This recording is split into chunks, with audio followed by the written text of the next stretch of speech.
On a recyclé du papier journal ou des magazines. Ouais. Puis on a découpé des mots. Mais on devait créer un poème, puis on a découpé des mots, puis on a mis ça sur un carton, puis ça donnait ça. Est-ce que tu veux lire le tien? Est-ce qu'il est là, le tien? Non. Non? Le mien est là. Le tien est là. Tu veux le lire pour moi, s'il te plaît? OK. Toi, l'oiseau, tu voles si haut. Avec tes plumes, tu es si beau. Lorsque le vent souffle dans les carreaux, tu traverses les eaux pour te mettre au chaud.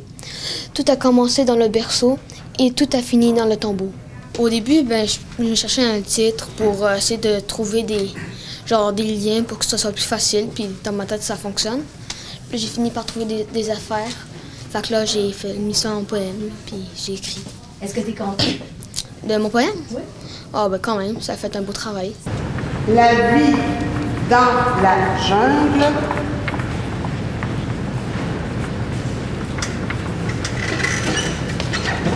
se déroule.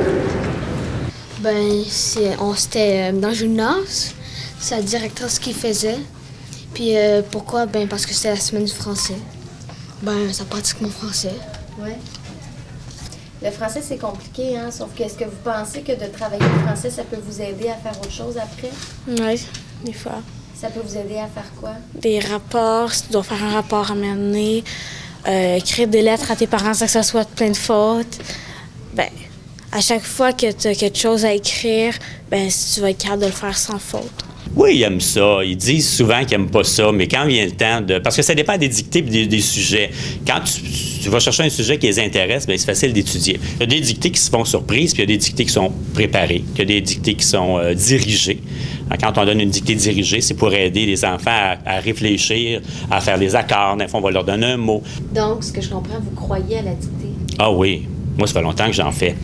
J'en fais parce que j'y crois. Je trouve que c'est un bon moyen d'apprendre aussi, de mémoriser, d'écouter, donc de se concentrer aussi.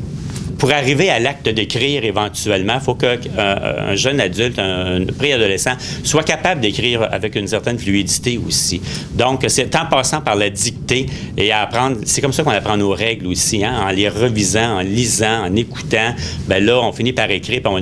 L'écriture, ça devient un automatisme. C'est certain qu'on se pose toujours des questions. Hein. Il y a toujours des petites questions, il y a des pièges qu'on n'est pas certain. Mais il faut apprendre à écrire à un moment donné sans arriver à se poser trop de questions. C'est l'acte d'écrire total.